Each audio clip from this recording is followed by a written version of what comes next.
sommes ce jour lundi 14 avril 2025. Très ravi de vous retrouver en ce début de semaine. Mesdames, Messieurs, bonjour et bienvenue dans cette édition du Journal Parlé. Au sommaire, malgré les multiples luttes engagées contre le trafic des produits prohibés par les forces de sécurité ici dans la commune de Malanville, force est de constater l'entêtement de certains citoyens. Au bord du fleuve samedi dernier, la police républicaine aurait mis la main sur 2 individus portant sur eux une quantité de chanvre indien en partance pour le Niger. Les détails sont à suivre tout de suite.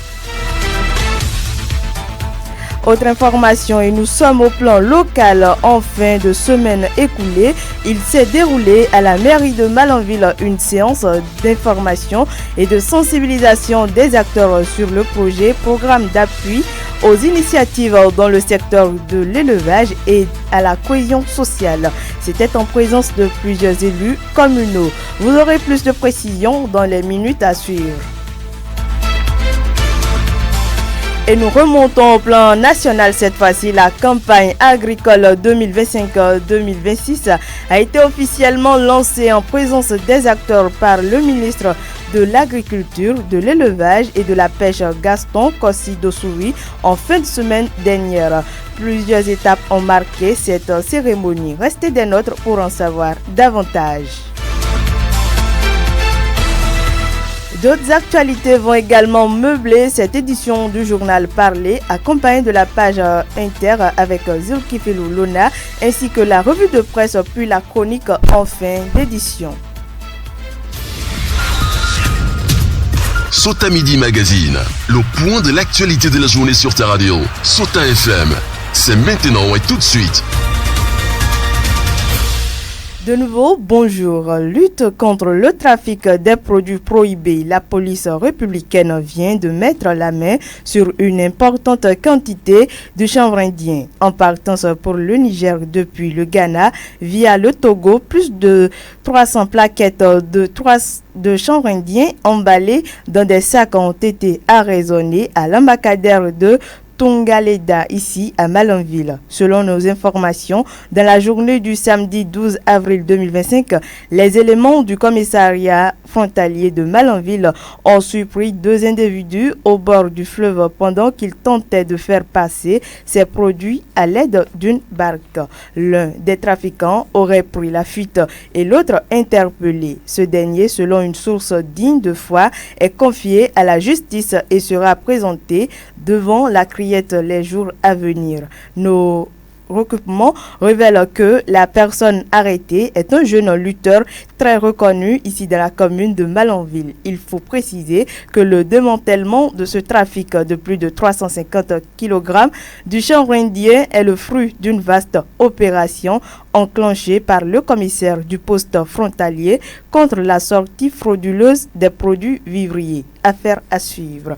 D'une information à une autre, il s'est ouvert en fin de semaine écoulée à la mairie de Malanville une séance d'information et de sensibilisation des acteurs sur le projet Pailleux, entendez programme d'appui aux initiatives dans le secteur de l'élevage et à la cohésion sociale.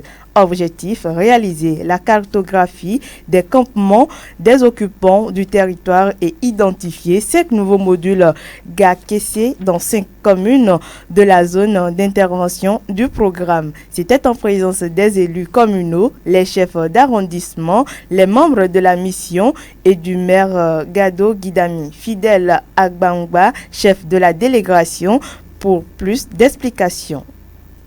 Vous savez, le Haut Commissariat à la sédentarisation met déjà en œuvre dans la commune de Malanville le projet COSO que vous connaissez déjà. Donc, sur la base des problèmes identifiés, il a été nécessaire en concertation avec sous la responsabilité et du gouvernement central d'élaborer, d'initier un autre programme pour pouvoir résoudre les problèmes complémentaires qui ont été identifiés dans nos terroirs. Alors, la question donc de la mobilité préoccupe le gouvernement. Et entre-temps, vous n'êtes pas sans connaissance qu'il y a eu des dispositions pour réglementer la transhumance Et le gouvernement a par exemple interdit la transhumance transfrontalière. Mais également au niveau donc de la mobilité entre les communes, il y a eu un cadre réglementaire et des dispositions qui sont prises, qui intervisent donc la mobilité ou bien qui autorisent la mobilité qu'à certaines périodes donc de l'année. Alors donc, si l'option du gouvernement est d'aller à la sédentarisation, il faut des mesures d'accompagnement. Et donc, l'une de ces mesures d'accompagnement se retrouve à travers le programme d'appui aux initiatives dans le secteur élevage et à la cohésion sociale qu'est le programme PAIE.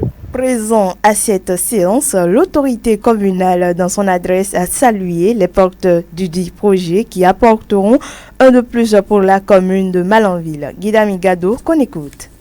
Vous souhaitez d'avance déjà plein succès dans la mise en œuvre donc, de ce projet important qui est à la suite du projet de cohésion sociale COSO, un appui pour aller dans le sens de la satisfaction complète des besoins de nos populations. C'est vrai que quand on prend le projet de cohésion sociale, les activités menées sont des activités en fait qui visent à créer l'harmonie au sein de nos communautés. Par exemple, dans certaines localités, c'est le forage d'eau, c'est-à-dire que c'est la question d'eau qui fait l'objet d'une préoccupation majeure au niveau de ces communautés-là. Et la question donc d'eau sera réglée et dans ce cas, ça va contribuer largement à la cohésion sociale parce que tout simplement, quand c'est par exemple dans un village, dans une localité où c'est seulement un point d'eau, il arrivera pendant la saison sèche où ce point d'eau-là n'a pas de l'eau en permanence. Et donc, c'est les premiers venants qui vont donc, disons, avoir l'eau. Les autres qui vont arriver et qui vont manquer cette eau-là, ils seront mécontents. Et ceux qui vont commencer par dire ça ne va pas plaire à ceux-là qui ont bénéficié de l'eau et n'attendez pas dans cette situation-là que nous ayons une cohésion sociale. Or, si on a pu faire l'approvisionnement en eau potable et que l'ensemble de la communauté arrive à bénéficier de cette eau potable, c'est que ça permet de régler une question de cohésion sociale. Par ailleurs, Guidami Gado dit être convaincu de la portée d'un tel projet qui viendra régler un tant soit peu les conflits entre éleveurs et agriculteurs dans la commune de Malanville. On l'écoute. Avec le succès que ce projet aura, c'est qu'on aura encore la chance, et Dieu fera cela, qu'au niveau des autres espaces pastoraux, qu'on ait mis donc en place les mêmes infrastructures pour que l'ensemble de la commune puisse bénéficier de ce projet-là. Et du coup, finir avec les conflits entre agriculteurs et éleveurs. Parce que la maîtrise de ces espaces fera que désormais, aucun éleveur ne va quitter pour aller faire des dégâts dans un autre champ. Dégâts venant qui par la suite va créer donc des conflits. Et ce sont ces conflits-là, lorsque ça sera réglé, que je vais pousser vraiment un ouf de soulagement. Parce que dans notre commune, la plupart de mon temps est pris dans la résolution ou la prévention des conflits entre agriculteurs et éleveurs, du fait de la pression sur la terre. Une fois encore, vous remerciez, vous, en tant que porteur donc, de ce projet, et remercier le gouvernement pour avoir initié donc, le COSO, qui est réellement donc, un instrument de cohésion sociale, et appuyé par le projet PEV, qui va compléter ce que peut-être le COSO n'a pas pu faire, et l'ensemble des deux sera donc complémentaire pour le bien-être de la population de Malanville. Je l'avais annoncé en titre il n'y a pas longtemps, placé sous le thème « Amélioration des productions végétales et animales dans le contexte des changements climatiques. Quelle stratégie pour une gestion concertée des ressources naturelles ?» Le coup d'envoi de la campagne agricole 2025-2026 a été donné le vendredi 11 avril à Dassazoumé, dans le département des Collines. Le ministre de l'Agriculture, de l'Élevage et de la Pêche, Gaston Kossi Dossoui, a officiellement lancé cette campagne dans 2 fermes contiguës, Ophel de M. Biaou, Jacques Mechi et Ecoferme Mactube de Armand Tobossi. Et pour la circonstance, le ministre était accompagné du ministre conseiller à l'agriculture, Bioguerra Sakakino, de son directeur de cabinet, du haut commissaire à la sédentarisation, du chargé de mission du chef de l'État sur les questions de sédentarisation, de transhumance et de cohésion sociale et bien d'autres. Écoutons Gaston Kossi Dossoui, ministre de l'Agriculture, de l'Élevage et de la Pêche, qui a annoncé plusieurs mesures prises en faveur des producteurs. Je tiens à vous exprimer toute ma gratitude pour l'intérêt que vous ne cessez de manifester à cette cérémonie toutes les fois que vous y êtes conviés à travers votre présence massive qui est le gage de votre engagement au développement du secteur agricole de notre pays. Votre mobilisation massive est le témoignage de votre adhésion indéfectible et votre attachement profond à la cause de l'agriculture béninoise. Il est utile de vous rappeler que cette cérémonie qui symbolise l'élan de notre agriculture vers un avenir prospère fait suite à un forum riche et porteur d'enseignements qui a été animé hier avec la participation de vous tous, dont les avis sur les thématiques développées restent incontournables. Depuis 2016, le gouvernement du Bénin a, sous le leadership du président Patrice Talon, fait du secteur agricole une priorité absolue. Pour la campagne agricole 25-26, plusieurs mesures sont prises en faveur de nos producteurs, au nombre desquelles le recrutement de 223 agents contractuels de droit public de l'État pour renforcer la mise en œuvre des politiques agricoles et l'amélioration des systèmes de services de proximité pour les producteurs. L'acquisition en quantité suffisante d'intrants agricoles, NPK, urée, SSP et autres, l'introduction de variétés adaptées et un suivi technique rapproché des producteurs, le développement des chaînes de valeur, des racines et tubercules pour l'amélioration non seulement de la production, de la transformation, de la commercialisation et du soutien à la participation du secteur privé aux chaînes de valeur du manioc, de la patate douce et de l'IAM. Pour le vice-président de la Chambre nationale d'agriculture, plusieurs défis attendent durant cette campagne. On écoute Dieudonné Ala Jojo. Nous ambitionnons d'améliorer durablement nos productions agricoles, végétales, animales et halieutiques. Pour notre part, l'un des leviers sur lesquels il est primordial d'agir est le renforcement de la gouvernance locale et participative au travers des cadres juridiques clairs, favorisant une gestion équitable et durable des ressources par tous les acteurs privés et publics concernés. Les choix qui sont les nôtres doivent être orientés vers le renforcement des capacités des acteurs à divers niveaux et également vers la pratique réelle de l'agroécologie et l'agriculture de conservation dans des systèmes agricoles intégrés et la production diversifiée qui adopte des variétés tant végétales qu'animales résilientes à l'instabilité climatique. À cette occasion, le premier adjoint au maire de Dassa Zoumé a salué les efforts du gouvernement dans la promotion de toutes les filières agricoles. Janvier plutôt, Obagou, qu'on écoute.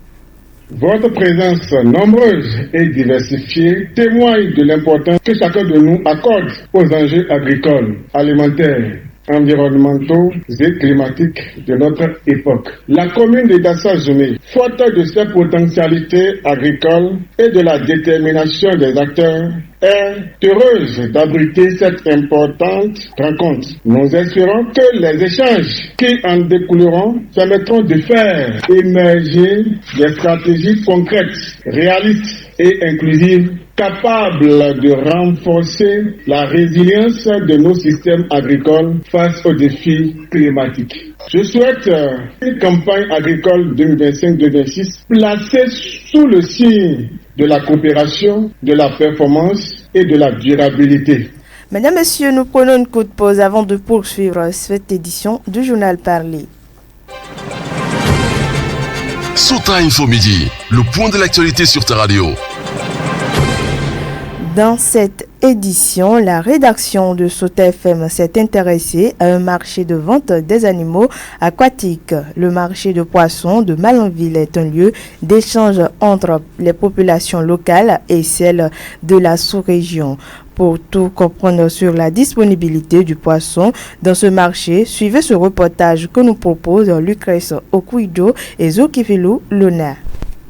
Malanville, une ville frontalière avec le Niger. Dans cette ville, la pêche est une activité phare à laquelle s'adonnent plusieurs citoyens. Cette ville, riche en cours d'eau, dispose d'un marché où s'effectuent des échanges commerciaux des animaux aquatiques vertébrés dont le poisson. Un tour dans ce lieu d'échange, le poisson est bien disponible. Zouberou Dagara est le premier collaborateur du chef-service de pêche de la commune de Malanville. Les poissons sont disponibles dans la commune de Malanville. Si nous constatons aujourd'hui partout dans la ville de Malanville, il y a beaucoup de poissons. poissons. Mais si vous constatez, dans les mois passés, c'était pas fréquent parce que c'est saisonnier. Dans le mois de janvier, février, il n'y avait pas beaucoup de poissons. Surtout cette année, il y a beaucoup d'eau. Donc, je crois bien qu'à partir dans le mois de Ramadan, surtout vers les 15 et 20, le poisson a bien commencé. Et c'est que nous sommes dedans et ça va continuer. La commune de Malanville a aussi de poissons. Mais la grande quantité quitte de Mossei, Karimama, Centre, et jusqu'à il y a un village qu'on appelle Banga. C'est de ce côté-là le poisson vient. Et il vient le mercredi, il revend le jeudi. Ceux qui pourraient rester jusqu'à vendredi, samedi, il fait les récupérations avant de rentrer. Dans la zone de Malanville, c'est deux types de poissons qui sont trop fréquents, les carpes et les silices. Mais dans les zones de Karimama et autres, il y a beaucoup de choses. Sur place, l'ambiance est celle d'un marché bien fréquenté. Les lieux grus du monde, les femmes chacune de son côté s'affairent à faire écouler ses produits et les clients également y affluent. Zouberou Dagara explique les contours de l'animation de ce marché de poissons et la variation des prix du poisson en cette période de disponibilité comparativement au passé où les poissons sont rares. Ce marché dessert non seulement les citoyens malanvillois, mais aussi ceux des pays de la sous-région. Zouberou Dagara donne plus de détails. Le marché, ça marche. Il y a les étrangers qui viennent. Par exemple, il y a les étrangers qui viennent de Banikwara, Gono, juste même Parakou, qui viennent acheter sur le marché de Malanville. C'est ici ils ont constaté qu'il y a ça beaucoup. Et les cartons, dans le mois passé, 50-55 000. Parce que les poissons chez lui sont trop chers plus que les poissons blancs, les capes là. En période de réalité, ça va jusqu'à 80 000, tous les poissons chez lui là. Mais maintenant, comme le poisson est fréquent, 45 000, si c'est trop, parce que ça dépend de la grandeur. Comme tout autre marché, le marché de vente de poissons à Malanville est confronté à d'énormes difficultés. Zouberou Dagara énumère quelques-unes et profite de l'occasion pour lancer un appel vibrant aux autorités compétentes pour qu'elles leur viennent en aide. Il y a trop de difficultés parce que, par exemple, le marché de poissons s'anime le mercredi et le jeudi. Le vendredi, il y a un détachement qui va juste un peu devant Daladi, qui n'est pas vraiment souhaitable. Parce que s'ils vont là-bas, ils n'arrivent même pas à contribuer pour le marché parce qu'il y a une taxe pour le marché. Et si c'est des taxes pour aller de l'autre côté, et puis nous on vient à 0 francs. Or que c'est ici qui est destiné pour eux et qui se détache pour aller de l'autre côté, vraiment c'est pas souhaitable. Et le marché n'est pas clôturé dans la nuit, vraiment c'est pas bon. On n'a pas l'électricité de la SBU. C'est les grands patrons qui ont amené les panneaux solaires, on a fait les placements. À partir de 21h ça s'éteint parce que c'est pas les panneaux à batterie, c'est les panneaux simples. Donc dans la nuit ça s'éteint, ça n'atteint même pas 23h. Ça reste il y a d'autres qui amènent les gros poissons qui n'arrivent pas à vendre aussitôt. Donc il faut au moins des réfrigérateurs pour les mettre, pour les conserver avant que les clients viennent. On n'a pas toutes ces choses-là. Donc on va à ce qu'ils contribuent pour nous trouver au moins les matériels pour qu'on puisse conserver les poissons qui seront au moins déposés pendant un moment donné. Même si on l'a fait ici, l'endroit n'est pas clôturé, on peut tout voler. Il y a aussi les fumoirs qui sont un peu vieux parce que c'est depuis l'ancien temps, les bons d'enfants, ils font des efforts pour faire pour eux. Mais vraiment, on veut aussi. Là, il faut fumer les poissons, là, il faut les conserver, il faut les déposer. Les magasins aussi, on n'a même pas de magasin. C'est dans les bureaux, on fait des stocks de poissons restants. Il faut nécessairement toucher ces choses-là. L'amélioration des conditions de vie de ce marché reste une préoccupation majeure des responsables de ce marché. Vivement qu'une solution soit trouvée pour le bien-être de ce lieu d'échange. Merci à vous, Lucrèce Okoidjo. Zulkifilou Lona, la page Afrique, c'est avec vous et nous démarrons par le Burkina Faso, la ville de Djibo, toujours sous la menace des djihadistes. Justement, Dorcas Orichard, dans le nord du Burkina Faso, Djibo a de nouveau été attaqué ce 10 avril. Les postes avancés de l'armée situés à la sortie de la ville ont subi un assaut revendiqué par les terroristes de JNIM. Les habitants ont entendu des tirs nourris pendant une bonne partie de la matinée. Depuis 3 ans, la ville de Djibo, chef-lieu de province de Soum, dans le nord du Faso, vit sous blocus imposé par les djihadistes. Impossible pour les habitants de rentrer ou de sortir sans risquer de subir les représailles des groupes armés. La situation humanitaire est alarmante à tel point que la famille y a déjà fait des victimes. Et nous terminons la page Afrique par le Gabon où Brice Clotaire Oligui Nguema du Sérail à l'Estrade. Justement, pour finir très rapidement, Dorcas Orichard, chef de la transition militaire qui dirige le Gabon depuis le renversement d'Ali Bongo le 30 août 2023, le général Brice Clotaire Oligui Nguema a été élu président du pays pour 7 ans. Il a obtenu 90,35% des voix selon les résultats globaux provisoires annoncés dimanche 13 avril par le ministère de l'Intérieur. Une consécration pour ce militaire de carrière formé et promu au sein du système Bongo, avec lequel il a promis de rompre même s'il s'inscrit dans la continuité par bien des aspects. Alors, merci beaucoup à vous, Zulkifilou Lola. Mesdames, Messieurs, je vous invite à suivre la revue de presse de Lukman Orucheou. Suivez la revue de presse sur Souta FM. Amis de la plume et du papier, mesdames, messieurs, bonjour. Dans l'actualité ce lundi, démarrons avec des sujets politiques. Les élections générales de 2026 approchent à grands pas. Diakwata constate d'entrée l'ébullition au sein des formations politiques. À quelques mois des élections générales, il y a de l'ébullition dans les états-majors des partis politiques, notamment, relève le journal, ceux de la majorité présidentielle. En exemple, la publication note que les 12 ministres conseillers nommés par le président Patrice Talon sont actuellement sur le terrain. Ils parcourent vallées et hameaux pour expliquer les actions entreprises par le gouvernement depuis 9 ans, souligne la publication qui fait remarquer qu'aussi le porte-parole et secrétaire général du gouvernement sillonne depuis quelques mois les communes du Bénin pour parler des projets réalisés. Dans la même logique, la Nouvelle Tribune note des sorties médiatiques des partisans de Patrice Talon, notamment sur les lois électorales et la gouvernance. Dans la foulée, il y a des propos de Diogbenou et Aladati qui enflent la polémique selon le journal. Justement, professeur Diogbenou, pourquoi maintenant, s'interroge en manchette l'investigateur du jour. En effet, profitant de son passage le jeudi 10 avril dernier au champ d'oiseaux de Cotonou, lors de la conférence sociale du deuxième trimestre de l'Institut des artisans de justice et de paix, l'ancien président de la Cour constitutionnelle s'est exprimé à sa manière. Le quotidien observe que Joseph Diogbenou a évité de donner les raisons qui ont motivé la haute juridiction à instaurer le certificat de conformité en 2019 comme pièce nécessaire pour prendre part aux élections. Par contre, il a saisi l'occasion pour rappeler le contexte dans lequel il a prononcé le groupe de mots la ruse et la rage. Oui, rapporte également le Télégramme, Diogbenou a expliqué l'origine du concept ruse et rage dont il détient la paternité. Je voudrais quelque peu, non pas avec la volonté de convaincre, mais d'expliquer, parce qu'au-delà de tout, nous sommes des êtres humains et qu'il nous arrive d'exprimer sur le fondement de ce qui est lié à sa propre conviction ou à ses sentiments, a déclaré Joseph Diogbenou, et mon confrère se demande pourquoi maintenant ces explications. En tout cas, ainsi dans la suite, Diakwata voit le président Patrice Talon préoccupé par la réussite des élections générales de 2026.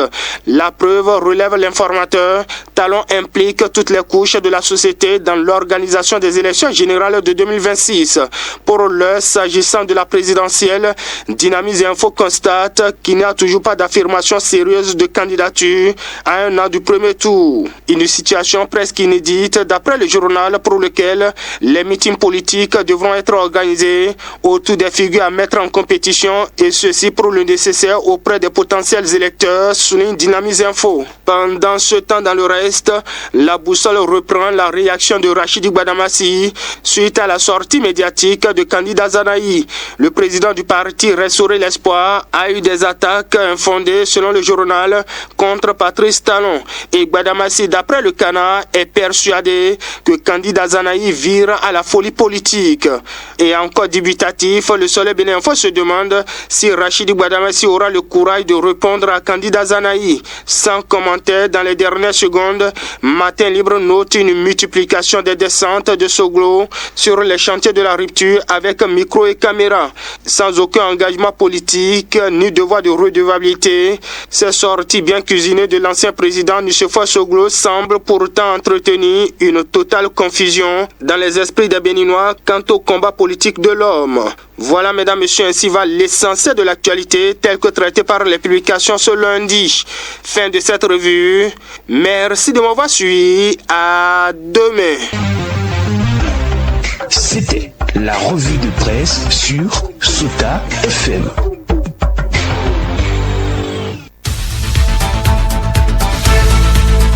Mesdames, Messieurs, merci pour votre attention. C'est la fin de cette session informative d'Orcas Orisha. Je suis à la présentation mise en onde Aboubakar Doko. Suivez tout juste après nous la chronique de Alassane Sanibio et très belle semaine à chacun et à tous. C'était Sota Midi Magazine, le rendez-vous informatif de la mi-journée sur Sota FM, la radio de l'espoir. Merci pour votre fidélité. Suivez la chronique en français facile sur Sota FM. La chronique en français facile sur Sota FM.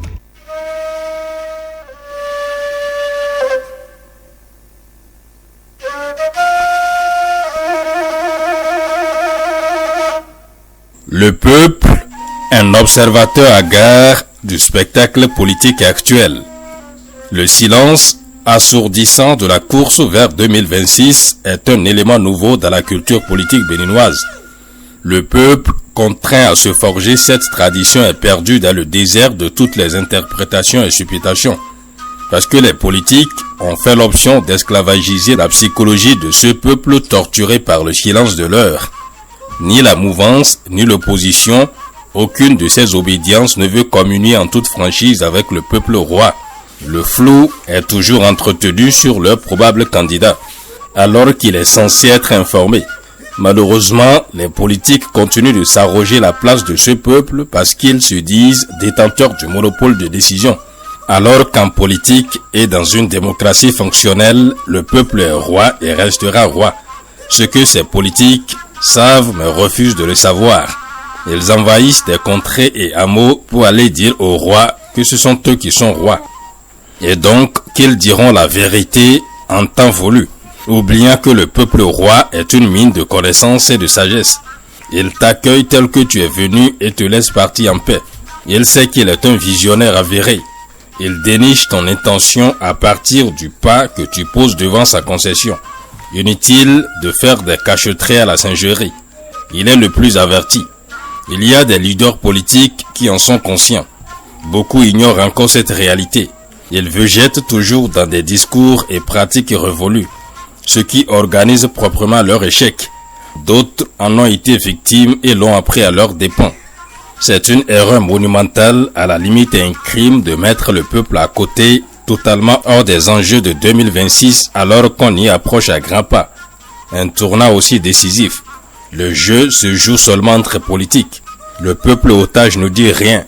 La bonne nouvelle est que ce peuple est béni d'une maturité inouïe qui le met au-dessus de la mêlée. Cela a été prouvé depuis des lustres. Mais il sait qu'il a le dernier mot et sa sentence est redoutable, ce qui le conforte dans sa position. Et en politique, rien de grand ne s'est fait sans le peuple. Il est toujours le premier et surtout le dernier recours quand on finit sa balade. Les politiques doivent se le rappeler. On comprend actuellement qu'ils sont en transe, parce que les esprits les ont habités. Ils sont donc aveuglés et ne maîtrisent plus la réalité des choses. À l'heure où on parle, ils sont sur d'autres planètes. Seulement que même étant dans une congrégation surnaturelle, on a des guides qui jouissent d'une certaine lucidité pour ajuster les pas. C'est pourquoi ces guides doivent faire leur travail. Mais s'ils banalisent ces guides, ils amorcent ainsi la descente aux enfers. Citoyens de la République, c'est tout pour aujourd'hui. On se reprend très prochainement.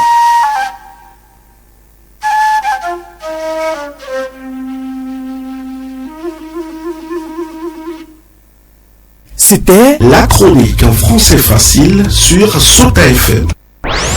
Dans la Liborie, la différence a un nom. Sota FM, la radio